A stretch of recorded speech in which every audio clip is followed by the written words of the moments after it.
el poder del deporte y la cultura latina. Estamos de vuelta con ustedes. Gracias por acompañarnos en Sin Filtro a través de Unánimo Deportes. Una leyenda del béisbol latinoamericano, cubano, plasmado, Martín Digo. Sin duda alguna, cuando hablamos de miembros del Salón de la Fama Latino, su nombre siempre aparece. Jugó en las ligas negras, en ligas de Venezuela, Dominicana, de México, de Cuba. En todas brilló y con una estructura hoy bastante rara. Solo vemos a Shohei Ohtani cuando lo aplaudimos que sale a lanzar y que triunfa como lanzador y como bateador. Esa era una de las cualidades de Martín Digo, que tuvo que luchar contra la situación racial en esos años, y pues hoy estaremos hablando de su legado, de lo que está haciendo su fundación por la pelota, por los niños, y por eso nos acompaña Gilberto Digo, su hijo. Gilberto, gracias por acompañarnos. Qué bueno que estás por aquí con nosotros, haciendo un gran trabajo. Sé que tienes un equipo que los acompaña en la fundación de Martín Digo, que también este sábado 24 van a estar dando la conferencia de medicina, deporte, ciencia deportiva, y hacen un gran trabajo. Y pues bienvenido a Sin Filtro. El nombre de tu padre, el legado que nos deja, porque siempre que hablamos del béisbol latino, independientemente de los números, Gilberto, siempre Martín queda como en esa bandera, ¿no? De la pelota cubana y la pelota latinoamericana. Sobre todo he tenido la oportunidad de estar en Cooperstown y ver el plasmado allí la placa que dice el maestro. Bueno, gracias a ti, a Renato, a Lalo y a Alberto por la invitación, y sobre todo al equipo de producción de Sin Filtro. Antes de ser, bueno, soy hijo de Martín Digo, pero soy periodista. Tengo una larga data profesional que, gracias a Dios, he estado en los países que están ustedes. Es decir, he estado en Venezuela, trabajé para el Nacional, en México, en Reforma y en otros periódicos. Fui corresponsal de Notimex. Y apoyándome en la experiencia esta periodística que comenzó en Cuba, el julio del 2017 yo fui al Juego de las Estrellas, y en ese Juego de las Estrellas se celebró en Miami, yo noté que los integrantes que habían sido seleccionados en Cooperstown para la Liga Negra aparecieron en 3 fotos, y prácticamente el público no entendió ni quiénes eran. Y ahí estaba Cristóbal Torriente, estaba el Diamante Negro y estaba, por supuesto, Martín Digo. Y a mí eso me defraudó un poco. Y yo le dije a mi esposa en ese momento, vamos a hacer una fundación, no solamente para mantener el legado de Martín Digo, sino para mantener la memoria histórica de aquellos jugadores que brillaron en los 20, los 30 y los 40, y hoy los latinoamericanos, los aficionados latinoamericanos, los periodistas jóvenes como ustedes, no digo que sean ustedes, pero periodistas jóvenes, no conocen ni siquiera que fueron grandes, gigantescos los peloteros de aquella época, y hoy prácticamente ni se mencionan. Tenemos a un Tetelo Vargas en República Dominicana, tenemos un Pancho Coimbre en Venezuela, y ahora Grandes Ligas ha hecho realmente la justicia de calificarlos como grandes liguistas, porque cuando hablaban de los electos en el Salón de la Fama, la Liga Negra, solamente decían que eran electos por la Liga Negra, no los reconocían como jugadores de Grandes Ligas.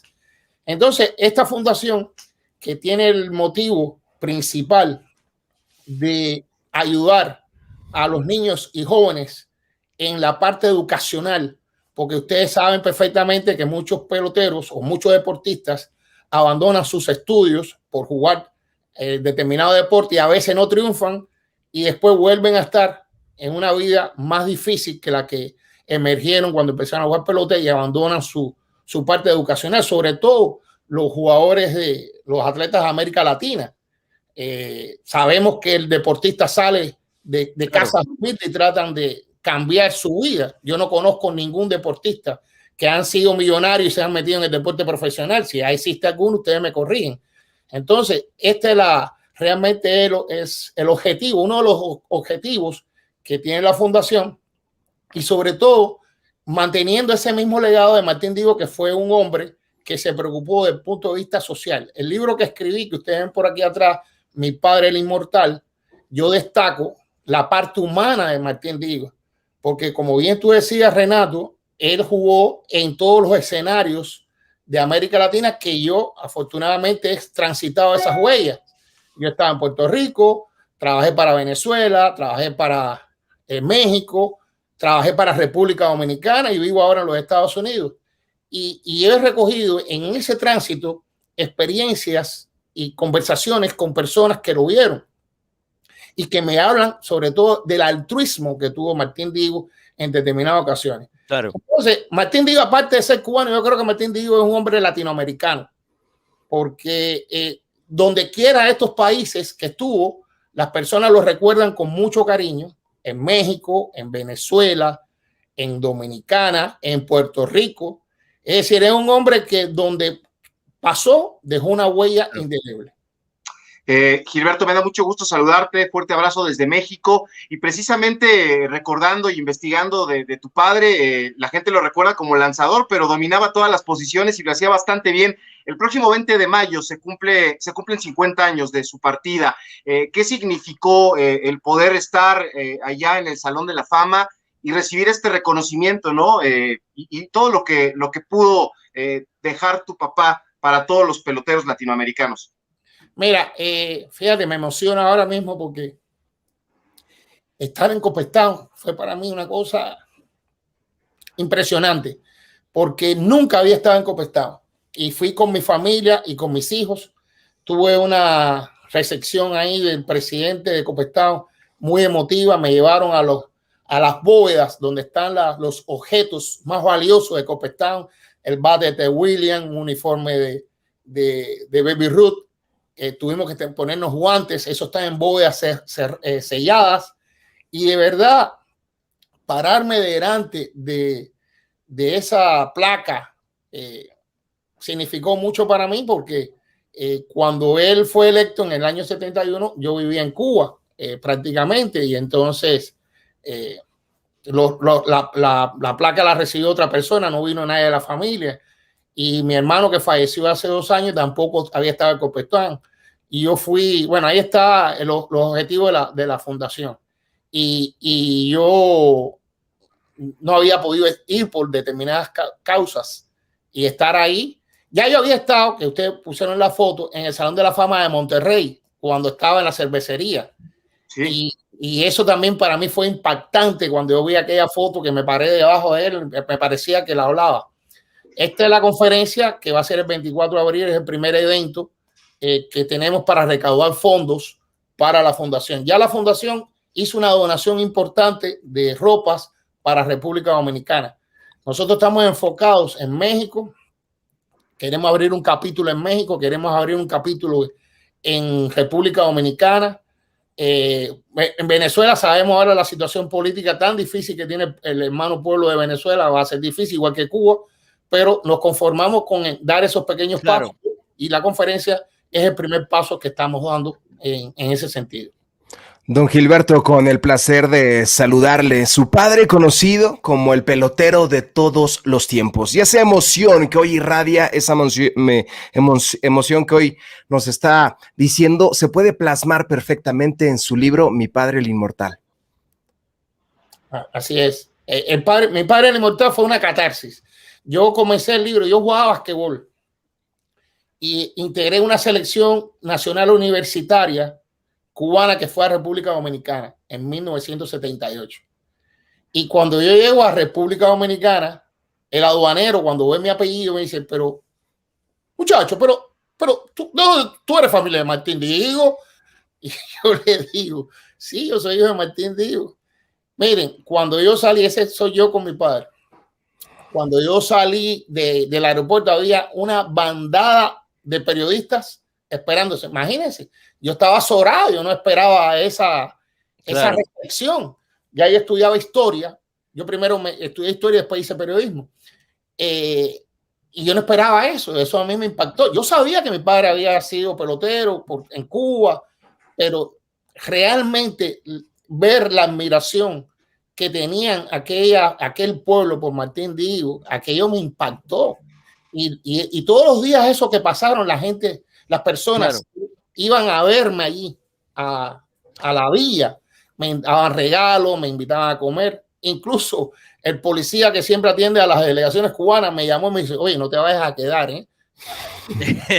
Oye, Gilberto, cuando yo de pequeño, yo soy de Venezuela, vengo de un país beisbolero y desde pequeño pues he seguido el béisbol, mis abuelos inculcaron eso en mí, siempre me hablaban de Martín Digo y todas esas estrellas cuando la pelota venezolana iba a Cuba a jugar contra aquellas selecciones cubanas, aquella selección del 41 siempre fue muy famosa y Martín marca algo difícil porque viene a Estados Unidos a jugar en las ligas negras. Yo recuerdo en haber leído por ahí, el gran Connie Mack dijo en un momento, ojalá lo pintáramos de blanco y me lo llevo a grandes ligas ahí a triunfar en esos años, ¿no? Porque no se permitía el acceso de los peloteros afroamericanos o peloteros negros. Y era difícil para un latino. Yo recuerdo don Juan Marichal, con quien tengo una amistad, me decía don Juan, para mí fue muy difícil ser negro y ser latino. No tenía espacio donde ponerme. No encajaba ni en los blancos ni en los negros. Entonces no habían tantos latinos. Yo me imagino esos años en las ligas negras de tu papá, que simplemente tenía que hablar con el bate o con la pelota cuando estaba lanzando. ¿Qué te decía tu papá de toda esta situación y todas esas historias? Mira, la Liga Negra fue una liga muy difícil en sentido general. Hay que agradecer a Alex Pompes, que está en el Salón de la Fama, que tuvo la visión de llevar equipos de América Latina, principalmente cubanos. Habían dos Cuban Stars que iban a Estados Unidos.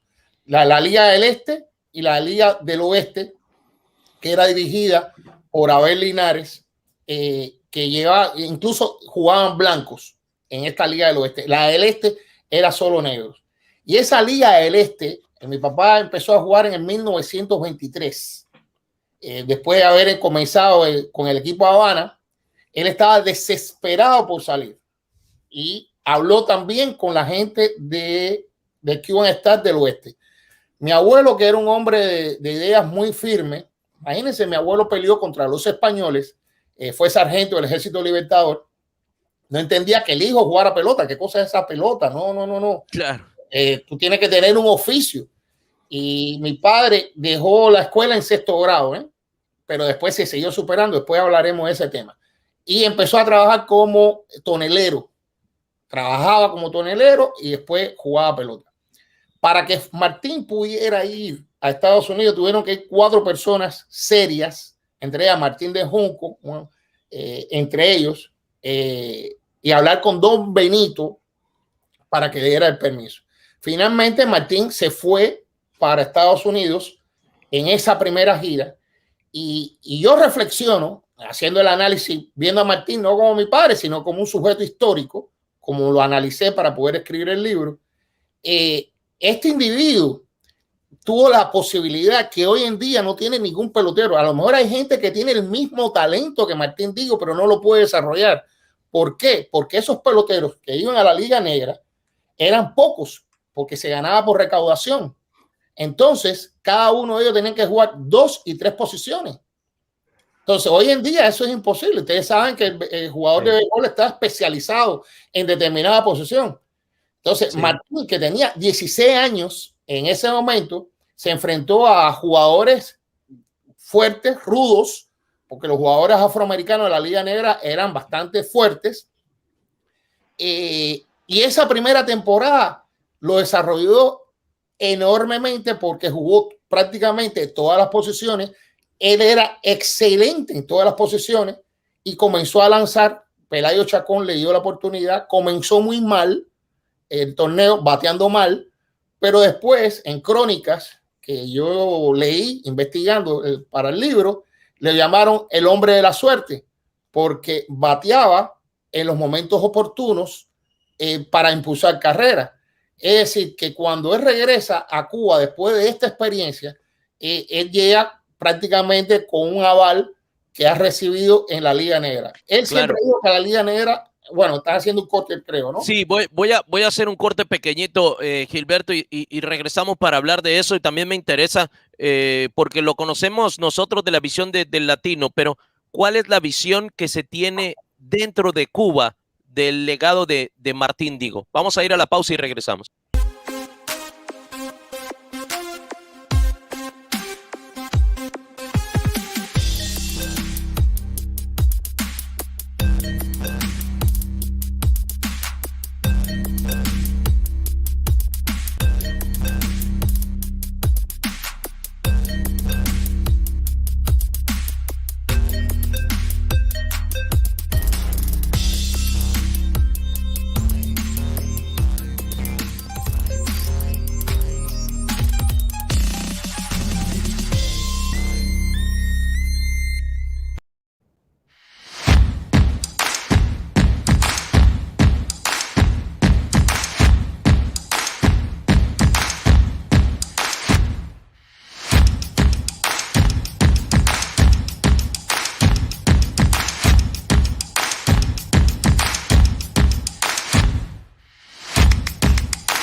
Estamos de vuelta con ustedes. Gracias por acompañarnos en Sin Filtro. Hoy engalanado nos acompaña el periodista, historiador, hijo de la leyenda Martín Digo. Gilberto Digo, y te dejaba esa pregunta, se une también con nosotros Cristian Moreno.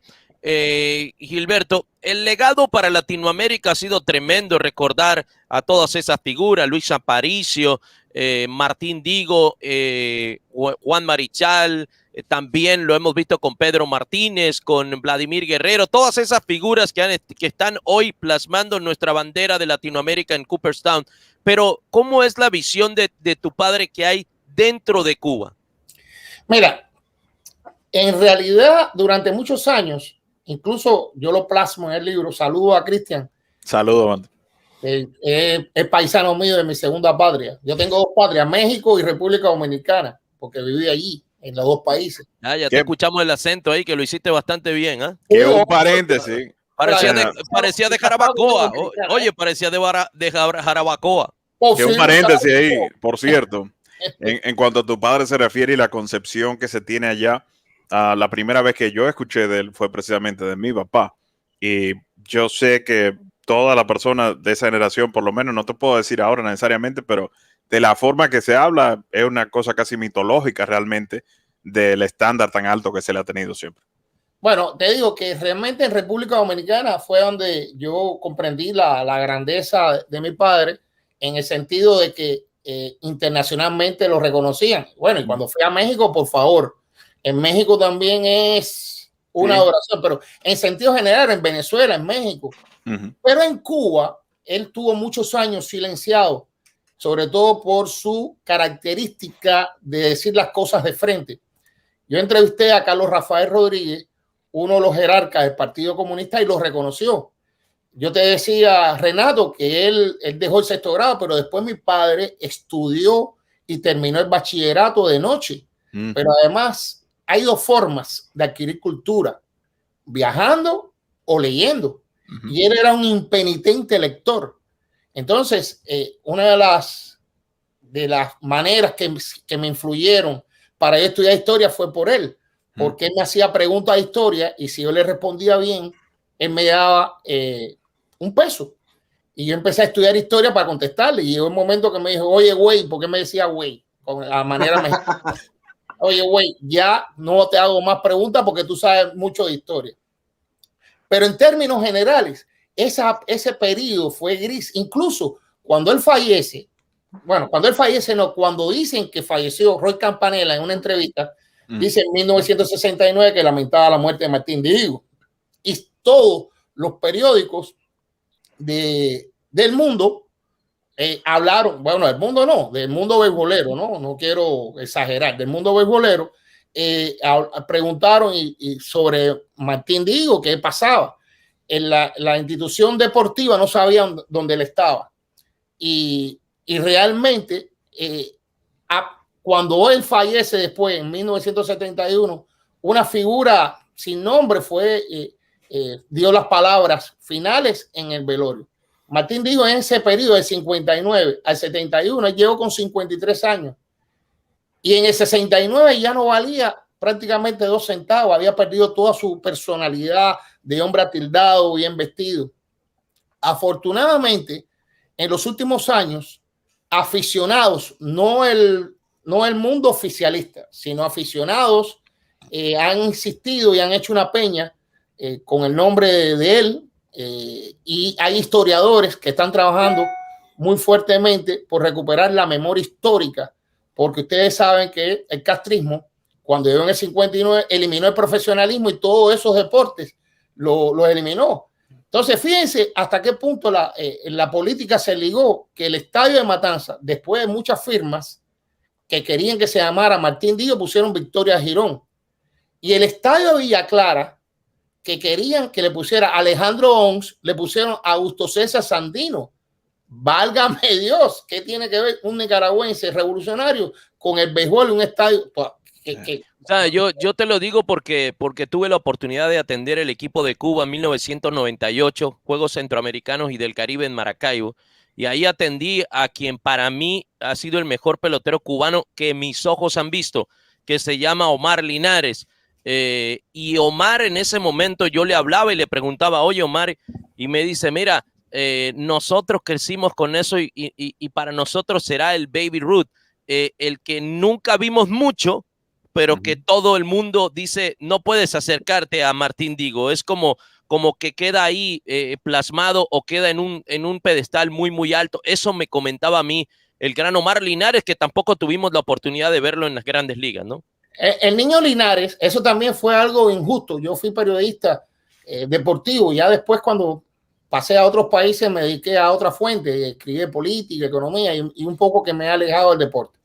Pero mis inicios fueron deportivos, incluso di clases en la universidad a estudiantes y yo les decía que el que escribe de deportes, el periodista deportivo, puede escribir después de cualquier cosa, porque el lenguaje del deporte es más complicado que escribir de otras fuentes. Sí. Lo único que debe hacer el periodista deportivo es aumentar su cultura, leer mucho, ver música, ver ballet, oír ópera, mantener un nivel cultural alto, porque eso le da un techo bastante elevado. Pero en esa época yo puedo decir que fui continuador en una sección que tenía de estos peloteros profesionales, que incluso acabo de hacer un libro, que es el primero que hace la fundación, que se llama Estrellas por Siempre, que recoge 40 semblanzas de peloteros de esos años para que la juventud lo conozca, porque es lamentable que los jóvenes, como ustedes, aficionados, ustedes tienen por lo menos un bagaje, pero hoy en día nada más nos fijamos en las grandes ligas y está bien, pero hay que recordar que los latinoamericanos tenemos unas raíces poderosas y que no muchos no jugaron en grandes ligas tan sencillo por barrera. Es más, Alejandro Carrasquel, fíjense, que es uno de los grandes lanzadores de Venezuela, prefirió ir a México en un momento determinado para jugar en la Liga Mexicana antes de ser firmado a grandes ligas porque no hablaba inglés. Y tuvieron que convencerlo y darle $7,000 según cuenta para que él volviera a jugar en grandes ligas. Mi padre fue el que le dijo, tú puedes jugar en grandes ligas. Pero había ese resquemor del latino y sobre todo el negro, ¿no? El negro no podía jugar en grandes ligas y ese sentimiento estuvo ahí durante mucho tiempo. Y te digo, realmente yo siempre, cada vez que me hacen una entrevista, yo digo, yo quiero mantener el legado de Martín Digo, pero quiero que las personas, los aficionados, sepan que además de Martín Digo, habían 8 jugadores detrás. Martín Digo no hubiera podido hacer nada si no tenía 8 jugadores atrás. Sí. Y de esos 8 jugadores apenas se habla. Tenemos un Cocaína García que hizo toda su vida en Venezuela. Tenemos un Santos Amaro que hizo toda su vida en México. Es decir, estos cubanos se radicaron en esos países y se convirtieron en ciudadanos de esos países, entregando todo su amor y todo su legado. Y en esos países prácticamente no son recordados. Tú sabes que hay un tema con eso, porque, por ejemplo, en mi caso, la primera vez así que yo tuve una exposición directa en vivo a un equipo cubano fue, por ejemplo, los Panamericanos 2003, que en ese momento yo con 15 años veía a un joven Juli Gurriel y me quedé totalmente loco, pero loco con el nivel de talento que le veía a este tipo. Y wow. Y es lo triste porque si tú escuchabas de tus padres, de tus tíos, de quien fuera, la leyenda sobre lo bueno que eran los cubanos y demás, pero tanto se ha perdido, amén de que han llegado la cantidad que ha llegado, pero siempre queda esa cuestionante de caramba, ¿cuánto más pudo haber llegado realmente? Y obvio, esto es algo que tristemente aplica en sentido general. Ahora, antes de dejarte ir de nuevo con la palabra, tú sabes que en el proceso de cosas que, a propósito de que mencionabas los sandinistas del estadio, en la República Dominicana hay un detalle que a mí siempre me ha llamado la atención y que nunca se ha tomado en cuenta, y es justamente que los Leones del Escogido, la palabra de escogido es precisamente por Trujillo, que designó el equipo así. Y todavía el día de hoy nunca se le cambió esa parte a ese equipo, que creo que es algo que siempre se debió tocar. No, y las águilas es por los sandinistas también. Las águilas se refiere a los sandinistas. Yo en el 2003 fui la voz oficial de los Panamericanos en televisión dominicana. Transmitimos, yo hice las transmisiones prácticamente 24 horas con Carlos Maxwell. Nosotros hoy hicimos todo el resumen de los juegos, lo hicimos ahí en los Panamericanos, y conozco perfectamente la esencia de República Dominicana, que es un país beisbolero totalmente. En México también era beisbolero, pero ha trastocado sus valores con el fútbol. Sí. Precisamente por Televisa y Televisión Azteca. Bueno, que esa final que fue Cuba-Estados Unidos, precisamente del otro lado, Jared Weaver fue que le lanzó, y estaba Dustin Pedroia, y estaba una cantidad de caballos del otro lado, a los cual Cuba le pasó por encima. 9-1 creo que pasó ese juego. Sí, yo narré ese juego de Cuba-Estados Unidos por televisión. Pero lo importante, señores, que les transmito esta antorcha, es que mantengan viva la memoria histórica, que sumérjanse en estas crónicas antiguas y se van a quedar maravillados de las hazañas que hicieron los latinoamericanos en términos generales, tanto en sus países como en otros, porque los latinoamericanos en esa época lo mismo jugaban en Venezuela, que jugaban en México, que jugaban en República Dominicana, que jugaban en Estados Unidos. Yo digo, esa gente tenía brazos de hierro, porque además no había médicos deportivos como ahora, como la conferencia esta que estamos ofreciendo por la fundación.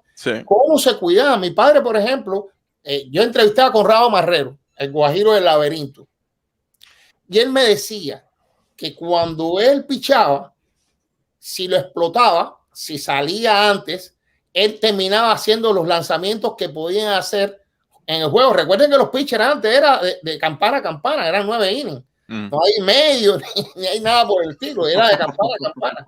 Y cuando él iba al cine, Conrado se ponía un abrigo y se protegía el brazo derecho. Él trataba de no dormir sobre el brazo derecho. Bueno, entonces creo que hay una pausa. No, y así me contaba también Marichal, que tenía como que, no es que digamos maña, una cábala. Él decía, nunca me dormía arriba de mi brazo de lanzar. Y hablando de lanzadores, Gilberto, sin duda alguna, al que hemos esperado también a que le den una oportunidad, para mí tiene los mejores números que muchos que están en el Salón de la Fama, es el gran Luis Tiant. Creo que Luis tenía los números para estar ahí en el Salón de la Fama, y pues lamentablemente no se ha dado. Y él me decía, en el momento que me muera, me colocan ahí en el Salón de la Fama, y así ya no lo quiero, ¿no? Eso es lo que le pasaba a Miñoso. Miñoso me lo decía exactamente. También. Miñoso. Jackie Robinson fue el primer afro, pero el primer negro latino fue Oreste Miñoso. Oreste Miñoso entró a Grandes Ligas. Yeah, así es lamentable, sí, señor. Vamos a hacer la pausa, pero quiero que al regresar me hables un poquito de lo que podemos esperar en esta conferencia para el sábado a las 10 de la mañana. Tenemos que hacer la pausa y venimos con más en Sin Filtro.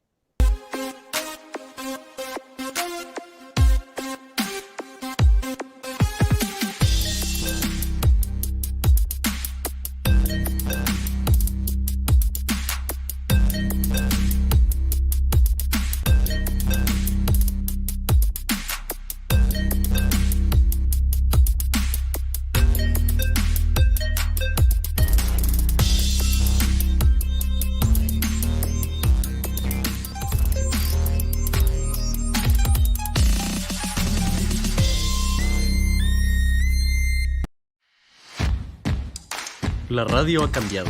Por eso en Unánimo Deportes Radio queremos traerte el deporte como nunca lo habías escuchado. Con el equipo más comprometido, el análisis más completo y una cobertura en exclusiva. Todos los días, donde quieras, como quieras. Porque tú te mereces más. Unánimo Deportes Radio. El poder del deporte y la cultura latina. De vuelta con ustedes, la Fundación Martín Digo, ahí están, para que usted también pueda colaborar por una buena causa. Gilberto Digo nos acompaña, periodista, historiador, y a ver, Lalo, también hay que hacer otro tipo de pregunta, porque el hombre está preparado para recibir de todo, además que es un hombre que le encantan los deportes. Por supuesto, mi reina Gil, un placer. Vamos con 5 preguntas breves, don Gil, para que la gente te conozca más, conozca a la bella persona, conocen tus libros, conocen toda tu trayectoria periodística, pero para que conozcan más a la persona. ¿Qué libro, además de Mi Padre, el Inmortal, le recomendarías a nuestra audiencia y qué libro es tu favorito? Bueno, mi libro favorito es La Guerra y la Paz, de Alexei Tolstoy. Creo que es uno de los libros más completos porque Tolstoy maneja psicológicamente más de 100 personajes. Hace poco estoy viendo de nuevo la película soviética, vi la norteamericana, que es por Henry Fonda, mejor dicho. Esta es Vyacheslav el director. Son 4 partes. Los soviéticos son densos, pero te daba la textura, la contestación del libro en términos generales. Es decir, tú cuando ves una película soviética de aquella época, ahora es rusa, pero cuando se hizo era soviética, es una película completa. La Guerra y la Paz es mi libro favorito. Pero puedo recomendar también, hay otro libro que recomiendo, que también es impresionante, que es El Rojo y el Negro.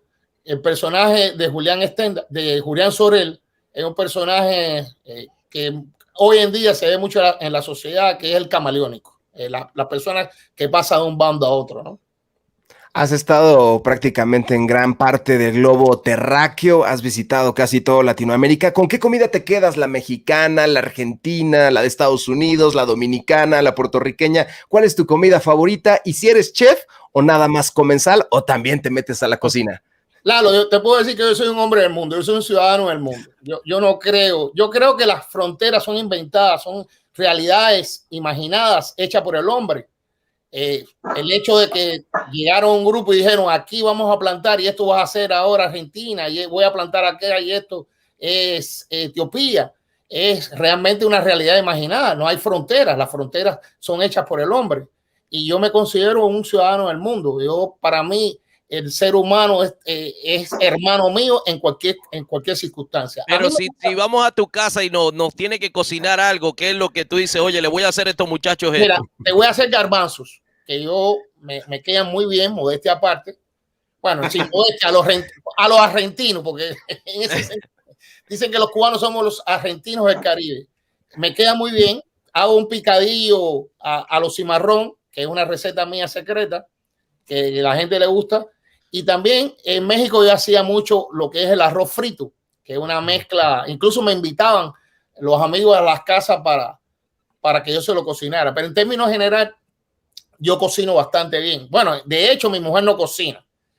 Yo soy el que cocina aquí en la casa. Ella dice que se sacó la lotería conmigo cuando yo cocino. Mira, qué interesante, nuestro auditorio ya lo sabe, no sabía ese gran dato. ¿Automóvil favorito? ¿Familiar, deportivo, Mustang, Camaro? ¿Te gusta correr? Bueno, yo en autos no soy muy ducho, realmente. Sí me gusta correr porque me han puesto muchas multas. Yo le prometí a mi mujer ya que no iba a correr más. A veces el pie se me acelera, pero no tengo predilección por ningún auto. Yo no soy de los hombres. ¿Estás viviendo en Orlando, Gilberto, en Florida? ¿En qué parte? Estoy con Mickey y con Pluto, sí, con ellos. Ah, bueno, ahí está. Salí de Miami hace unos años. Viví en Miami varios años porque allí realmente me desplegué como periodista. Y el café, ¿qué tal el café? ¿Te gusta la coladita o no? Eso es inventado aquí en Miami. Déjame decirte algo, yo no tomo café, yo soy un cubano Raro. Yo tomo té y a las 5 de la tarde, aunque no me creas. Bebida favorita, tequila, cerveza, ron, caipiriña, whisky. Mira, yo dejé el ron cuando llegué a México y empecé a tomar tequila. Hoy en día ya no bebo. Yo estoy luchando contra un cáncer y prácticamente no bebo, pero bueno, estoy en una remisión temporaria. El médico me dijo que podía tomar. Yo cuando llegué a República Dominicana empecé a tomar vino y ahí me atrincheré en el vino. Me gusta mucho el vino argentino de Córdoba. Me encanta el vino argentino, no tanto el californiano, pero me gusta mucho el vino argentino. Tomo vino. Y por último, hobbies. Chicos, hobby leer. Me gusta leer, me encanta leer, me encanta meterme y profundizar en internet y encontrar cosas raras que a veces encuentro que han bajado. Una de las cosas que yo sufro mucho es que yo tenía una biblioteca bastante extensa en Cuba y una de mis vanidades era decir, cuando la gente llega, todos estos libros que están aquí o lo he consultado o lo he leído. Y después que me fui a Cuba yo perdí todos esos libros, pero bueno, me he recuperado poco a poco y cuando he transitado de un país a otro, mis libros van conmigo. De acuerdo. Y ahora que tienes en puerta este proyecto con la fundación y esta conferencia, ha sido un gusto recordar a tu padre, pero cuéntanos cuál es el objetivo de lo que tienes ahora en puerta. Déjame decir un acápite. Me gusta la música también, Me encanta la música. Yo oigo, me da la posibilidad de ver, me encanta la ópera, de ver óperas, de ver ballet. Me encanta, hay una ópera que es mi favorita, que es Carmen, porque Carmen ha sido llevada al ballet, es una obra de Prosper Mérimée, que es una novela, pero también ha sido llevada también a la ópera por la música de Bizet y también es al ballet, así que está en libro, en el ballet y en la ópera. Carmen, sobre todo el acto cuarto que es cuando entra Espaillat, esa música es impresionante. Ahora, en eso, Beto te la debe, él no es de ópera, lo de él es Romeo Santo encendido todo el tiempo, eso es lo de él. No, José Alfredo Jiménez, que seguramente lo debes de recordar por favor. Allá en Garibaldi con algún mariachi tomándose un tequila en el Tenampa, seguramente. Siempre soy el rey, hermano, siempre soy el rey. Mira, en toda seriedad, Renato y yo sí tenemos un amigo cubano que ese tipo es el referente máximo de Romeo y Aventura. Desde antes de que salieran, el tipo se sabe todo. Sí, bueno, y aparte de, pues cuéntanos un poquito de esta conferencia. El sábado a las 10 de la mañana, para los que tengan la oportunidad allí, les vamos a dar los datos de cómo pueden ingresar. ¿Qué es lo que podemos esperar ahí el sábado? Mira, van a tener, ante todo, 3 expertos de medicina deportiva, 3 grandes médicos con un aval tremendo. El doctor Armando Pancorbo, que va a hablar sobre el sobreentrenamiento del deporte. Él fue director del Instituto de Medicina de Cuba y ha trabajado en España y aquí en los Estados Unidos. Ahí está el doctor Julio Díaz, que vive en España, y el doctor José Blanco, que lleva 40 años en las lides de la natación, que va a hablar sobre el control del entrenamiento en la natación. Son 3 grandes expertos y fíjense, son 3 cubanos que ya no viven en Cuba y talmente va a aparecer una conferencia internacional porque Pancorbo vive en Miami, Julio vive en España y Blanco vive en Brasil. Wow.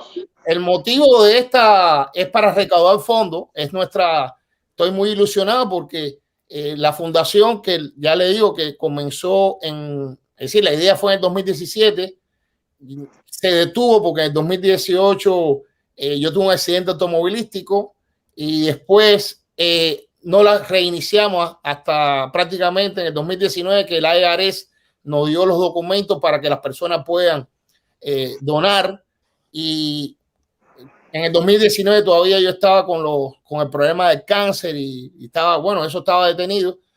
Y este es nuestro primer gran evento. Yo hablé en una entrevista, les recomiendo si pueden asistir a mi canal que se llama Fórmula Diego en YouTube, y tengo 2 programas. Tengo el programa de Fórmula Diego, donde hago entrevistas a diferentes personalidades, y tengo Martín Diego, su fundación. Este es mi canal que los lunes amanezco con Martín Digo, su fundación, que precisamente trato de la memoria histórica y problemas actuales del béisbol en términos generales. Sobre todo estamos celebrando los 80 años del triunfo de Martín Digo con el Unión Laguna, y los viernes el tema es entrevistas que hago a determinadas personalidades en términos generales, porque yo creo en el conocimiento. La fundación, me parece que lo más humano que tenemos los seres humanos, valga la redundancia, es compartir, es compartir lo que tenemos con otros. Y esta fundación lo que pretende es, ya les dije al principio, ayudar a los niños y jóvenes, claro, en términos generales. Oye, Gilberto, primero agradecido por estos minutos con nosotros aquí. De verdad que le hemos pasado muy, muy bien escuchar todo eso, anécdotas de tu papá, de seguir sembrando el legado. ¿Sigues viendo béisbol? ¿Ves el béisbol de Grandes Ligas hoy en día? Mira, realmente comencé a ver el deporte de nuevo. Tengo que ser honesto, porque en los últimos años me he dedicado a los temas políticos. Prácticamente el deporte lo veo así a pedacitos. Vi, ustedes están hablando del boxeo al principio. Para mí el boxeo se ha convertido en un gran negocio. Es una gran mentira. El deporte es una industria sin humo. Las personas todavía siguen creyendo, son aficionados de un equipo y no saben que los peloteros hoy en día, los deportistas en general, son gerentes. Ya no es, tú no vas a encontrar un Lou Gehrig que jugó toda su vida en los Yankees y no se le puede culpar, porque ellos tienen que sacar el dinero de sus habilidades, porque después que terminan, ya finito. Entonces, todavía seguimos con la ilusión, los aficionados, de que el deporte es puro. El deporte es un negocio. Es un negocio. Y eso siempre lo decimos aquí. Nosotros, los románticos, queremos ver como que es el deporte y nada más, y así todo es, y las grandes peleas. Pero del otro lado es un negocio y que deja mucho billete. Gilberto, exacto, gracias, hermano. Un abrazo, mucho éxito. Ya sabes que aquí en Sin Filtro tienes tu casa.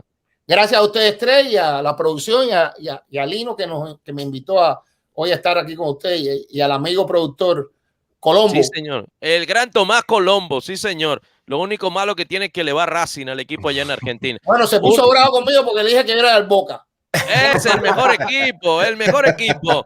Abrazo, hermano, gracias. Hacemos la pausa y ya venimos con más.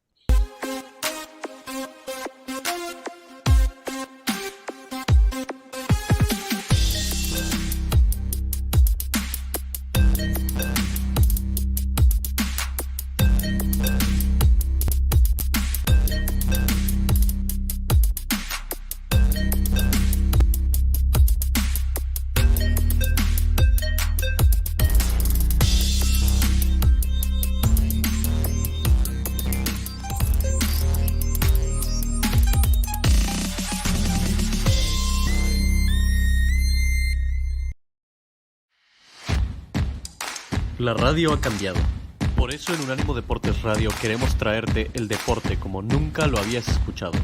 Con el equipo más comprometido, el análisis más completo y una cobertura en exclusiva. Todos los días, donde quieras, como quieras. Porque tú te mereces más. Unánimo Deportes Radio. El poder del deporte y la cultura latina.